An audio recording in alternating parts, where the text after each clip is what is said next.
Hi,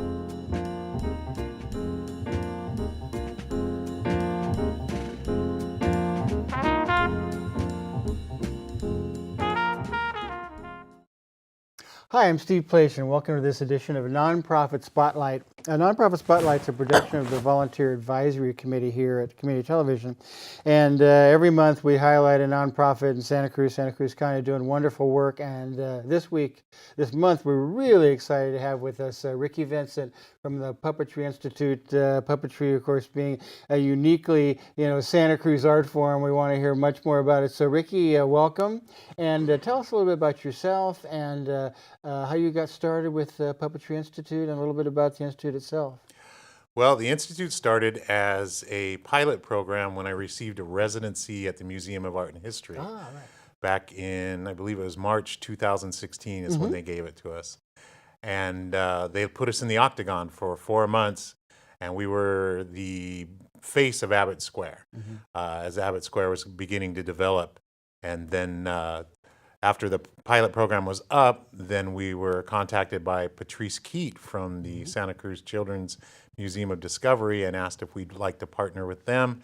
And that was 2 years ago. Now we have 2 spaces at the Capitola Mall. The mall has generously donated these spaces to us for $1 a month. Yeah.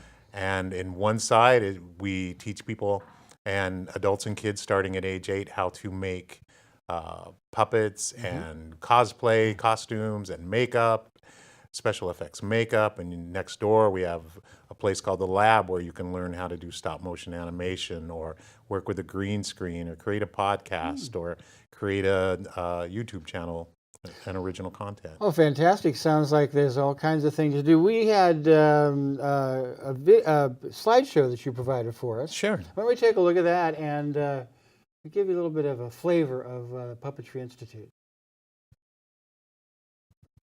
So a lot of these pictures are from outreach programs that we do where we go and do after school programs for kids in transitional housing. And that's part of the Institute's mission, is to go out into the community and around the Central Coast and teach kids how to do this. These are pictures from the Institute. We do adult and kids classes, as you can see. Adults get as much from the classes as any of the kids ever did. We have one lady who developed a puppet for her autistic child because her child will talk to the puppet more than she'll actually talk to another grown-up. Oh, fantastic. So she can work through an entire day with this puppet. These big pictures of the dragons. We run a dragon petting zoo that travels around throughout Santa Cruz County doing school assemblies where we do a 30-minute show and then break character and explain to them that all the things that they just saw are all responsible and made possible by all the classes that bore them to tears. Wow. So we actually ask them what classes do they don't think they need, and they will shout out things like math and science and literature. And if you look at any of those puppets, that's all math and science and chemistry and other Well, that's STEAM core fantastic. It principles. gives people, kind of just a glimpse into what you do.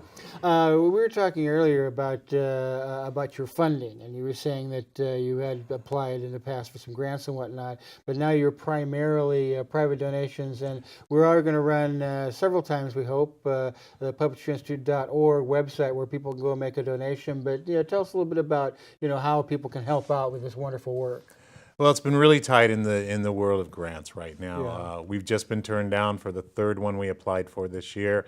And because of lack of traffic at the mall, we haven't been able to sell a whole lot of classes in let's say the past 4 months. And as our scholarship programs rely on people taking classes, a third of all classes that are paid for, as well as all donations to our Patreon site and private donations go into a scholarship fund for at-risk, low-income, and special case kids like from CASA or Jacob's That's Heart. wonderful work, yeah.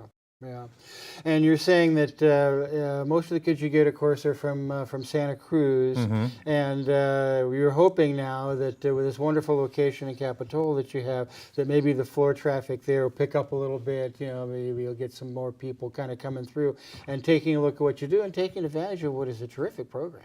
Well, we're trying to bring floor traffic up a lot at the mall. We've been granted by the mall the first Saturday of every month. Oh. People can come down to the Capitola Mall, and we have an event that's called Imaginarium, and it's like a family-friendly Burning Man with nobody falling off bicycles or no play of dust in your face. It's from 4 to 6, and we sometimes do themes. This weekend is the first Saturday, being May the 4th. We'll be doing May the 4th Be With You. May the 4th be with you. And Wonderful. we'll be doing a Star Wars theme where you will see life-size Wampas and Cray Dragons and people in costumes that you can take pictures with. And then there's free puppet classes there in the mall. And this month we'll be making Stormtrooper puppets or Silicious Crumb puppets. And these are all from the Star Wars universe. Now, this regular Saturday's been going on throughout the summer? Yeah, the first Saturdays of every month we will be doing Imaginarium. And we invite the public to come down. It's another reason to put on a costume. You don't have to, in my world, you don't have to wait for Halloween to put on a costume. I'll put on a costume at the drop of a hat. Yeah. And we have all these life-size creatures, and we have cosplayers, and we have steampunks, and we have people from the fur community, and everyone just comes out for a couple hours on Saturday evening, and we celebrate the diverse imaginations that are uniquely Santa Cruz. Yeah. And we were saying that this program, particularly when we're highlighting, you know, nonprofits do great work.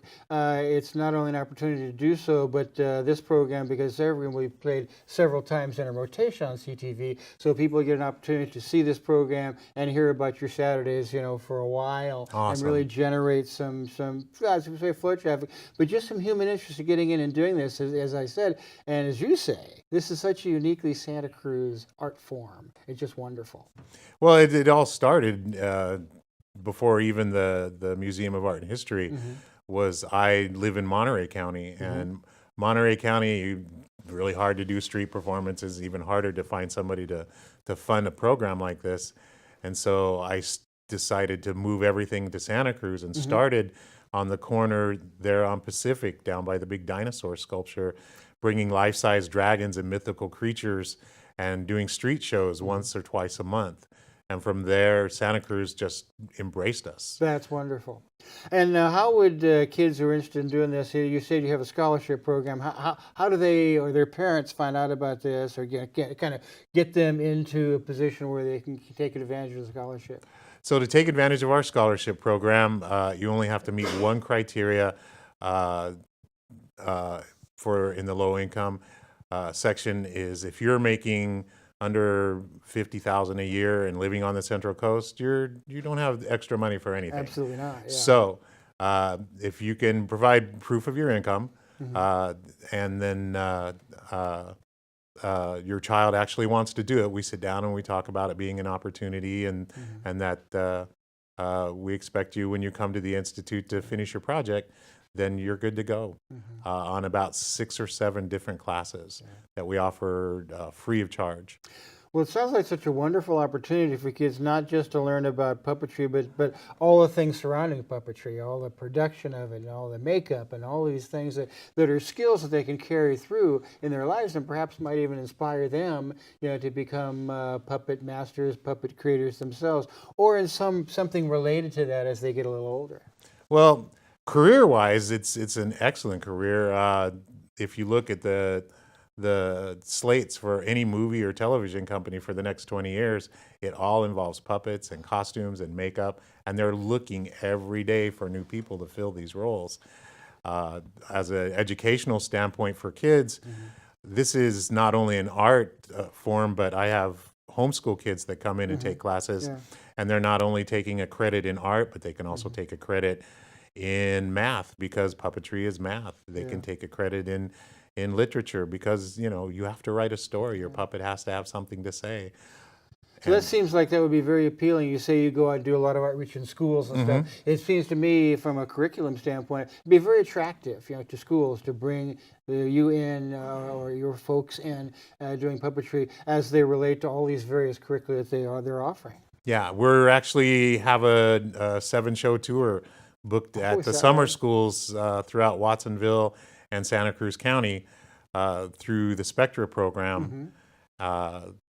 The lovely people, Sarah Brothers, and the people at the Arts Council Santa Cruz have given us opportunity. So we will go in and we will do like a 30-minute dragon show in character. And then I will break character and I'll explain to them that my real name is Ricki Vincent and this is what I do for a living. And I just want to ask you one question. What class bores you? And they will shout out math and science and English. And I will explain to them that those big dragons that they just saw stomping through their cafeteria, or those little tiny puppets like my little baby unicorn, these are all made possible due to math. And they'll give you that look like, no. And so I will explain to them that when I was a little boy and I was 8 years old, I thought the only thing that I was going to use math for would be to count all the money I was going to make because I was going to be a rich and famous puppeteer. And so I saw on television one time a puppet that blinked its eyes, and I knew that I'd be able to quit school and go on the road and be a famous puppeteer if I could solve the mystery of the blinking eyes. Well, back then, there was no internet, and libraries had very limited resources. And the big thing is that people that actually did this for a living, they weren't big on sharing all their little trade secrets. So I thought I'd never learn how to make it. And I was sitting in math class one day, and my teacher looked at me, and she was a very understanding woman, but she looked at me and she said, "Mr. Vincent, come up and solve this problem on the board." And I looked her straight in the eye and I said, "No." And she got really upset and she goes, "Well, why aren't you going to solve this problem?" I said, "Because I don't need math, because I will never know how to count money, because will never make money, because I can't solve the mystery of the blinking eyes."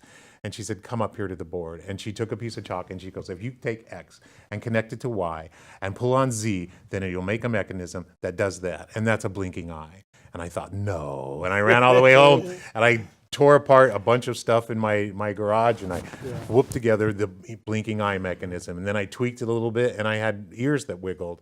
And I knew that I was on my way to learning this new and amazing way.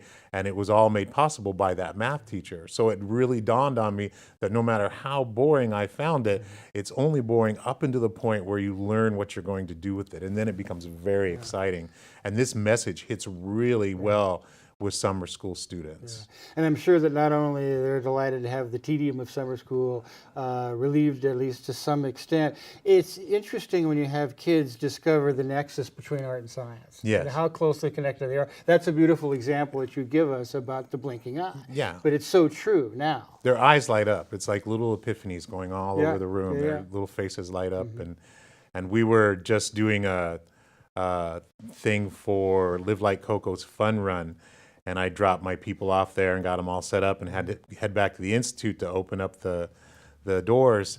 And as I'm going through the parking lot, we had just performed the week before at Starlight Elementary. And so there were kids there from Starlight who got out of their car and turned around, and their jaws just dropped. And they go, "Look, it's Dr. Mercurio. Mom, Dad, that's Dr. Mercurio. He uses math." So, you're making that difference. And it's wonderful also that you, in a broader sense, you have these wonderful connections with CASA, with Jacob's Heart, people who are doing great work in our community, but you have that connection with them as well. Well, with CASA, these are kids that most times have left home in the middle of the night. They've been taken out of their homes and put into the system. And so they literally don't know what's going to happen in a lot of cases in the beginning. And then Jacob's Heart's the same way. They're for those who don't know, they're an organization that deal with children or young toddlers and babies with pediatric cancer. So when that happens, mom and dad are concentrated on getting the baby well. And by no fault of their own, the teens and the younger or the older siblings really don't know where to put all this energy. And so we've given scholarships away where they can come in and they can create a costume or they can make a puppet, and it gives them an outlet art is one of the greatest healers and the greatest therapies of all time. Amen, brother. And with them working just for a tiny little fraction of a moment, they can forget about their problems and their hassles or whatever's going on in their world and just concentrate on their own genius of their creativity. And again, for those of you who will watch this show when it's aired in rotation several different times on community television, do go to the website puppetry.org. Do pledge a few bucks to keep this great work going. And as I say, it's so important, particularly with children, to give them a glimpse of how art and science, really are related, and really how it benefits their lives as they move forward in their chosen careers, about how art and science can really benefit that. Well, one of the great things that they learn is how they take just regular everyday items and repurpose them. Tell us a little bit about that. That's just fantastic. So we have a build going on right now. We do a shop called Creature Shop, where these kids are invited in to help us build large creatures. Right now we're in the process of making a 14-foot-long Kelpie, which is an Irish legend that's part fish and part horse. Okay. And it's all constructed with things that we pull out of the trash can or old PVC or old scrap metal, and they learn how to repurpose and engineer things that normally would end up in a trash or in a landfill somewhere, and how to make whatever's lying about work for them, instead of where it's such a throwaway society anymore where something becomes obsolete, it immediately goes in the trash. Well, at the Institute, we teach you that nothing is ever really obsolete. It can always be repurposed into something else. And I love the concept of repurposing. I think that's really essential as we move forward and learn more about our natural environment and how we can preserve that as well. Well, if you look at a lot of our big stuff under the skin, one of my major components is reused drip line tubing from the agro fields around here. Is that right? So when they're done, they cut that tube and they patch it, and then they throw the scrap piece away, which again, this is PVC, ends up in a landfill. For a while, the plastics were getting shipped over to China and then getting broken down into their original elements again in home smelting kits. Interesting. And it was causing a lot of pollution. But now, from what I've heard on the news, that China's no longer buying this kind of recyclables anymore. And so they're back in the landfill again, and they never really break down. And it's just, again, so interesting, all of these various connections to the environment, to social justice, to childhood problems, to childhood pediatric cancer, and all connected, in a very beneficial way with puppetry. And it's wononderful. You brought a couple of puppets with you, as a matter of fact. I did. So these are both things that you can learn to make at the Institute. Now we're talking. Yeah. So I'll bring this one out first because he's a bit manic. So before I opened the Institute, I had a streaming television show about an artist who heard voices in his head. So, yeah, I'm one of the voices. Hi. Hi, good to meet you. What's your name? I'm Steve. Steve, hi. I'm ecstatic. You know what that means? You're happy? I'm really beyond happy, belief? You're happy beyond I belief? am so happy. Ecstatic by name, ecstatic by nature. Yeah, sometimes manic. Sometimes.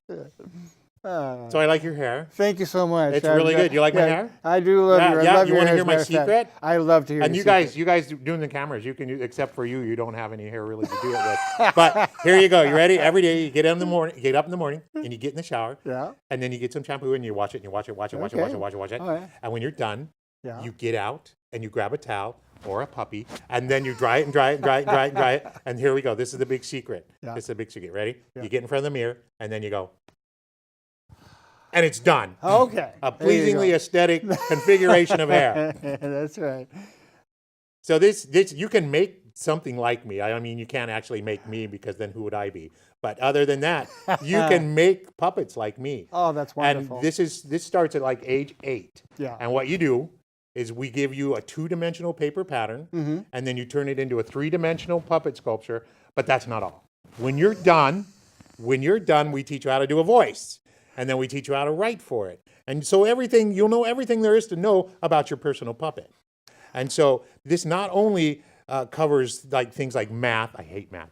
And then other than that, it covers construction and engineering and science and chemistry. You learn how to sew. You learn how to do voices. These are all really cool skills.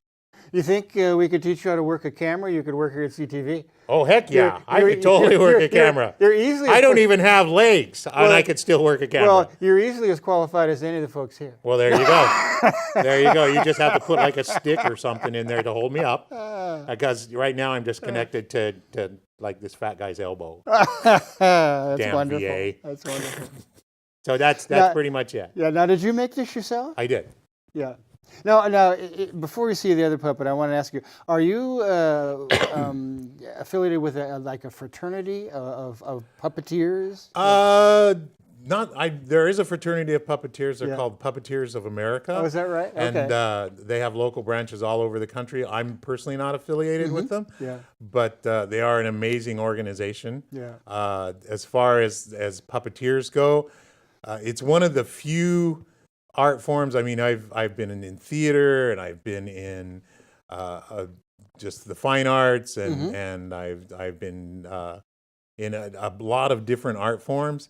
And puppetry is one of the few art forms that I found where everyone gets along, everyone wants to share, Yeah. everyone wants to move the process Yeah. forward and to keep the art form alive. Mm-hmm. For a while there, it was almost dead. Yeah. And then people started seeing the benefits of it. But as you say now, with when you see anything in the movies or like that, you're going to see, the value of using this as a trade, using this as an art form, but also kind of maybe pursuing it into a profession. Oh yeah, like if you look at any of the projects that have been greenlit in movie studios or television networks, there are superheroes which need costumes and puppets. There are monster movies which need makeup and puppets. Almost every of the new Star Wars movies, because of J.J. Abrams demanding that he didn't want his actors to work with a green tennis ball. He wanted them to actually be able to emote to a physical thing and only use CGI when CGI was needed. If the puppet can do it, well, then we'll plug in the computer. But if we can get a puppet to do it, I'd much rather have a puppet doing it. Fascinating. I did not know that. And Yeah. because of that, it's a brand new renaissance in Hollywood for practical And he effects. certainly is. I mean, I'm a Star Wars, Star Trek fan, and he's he's reinvented that whole genre as far as I was concerned. And maybe that's kind of thinking that brings puppets to the forefront. Well, I've talked to a lot of actors, and they'd much rather deal with an actual physical puppet than to be in an entirely solid green room and deal with the tennis ball. Now, you brought one other friend. I did. This is another class you can take. This is a really, really popular. Ecstatic, let go of the mic. He's such a hog. So, this is an advanced puppet class for kids 12 and up. And just so you know, adults take as many classes at the Institute as I do have kids. This is Gypsy, and Gypsy is a baby unicorn. He's a unicorn foal. And the unicorn. I promised my crew I wasn't going to sing, but I can't help myself. Yeah, Gypsy's all for it. I don't have it with me today. It's back charging, but Gypsy actually has a voice box that connects down in here.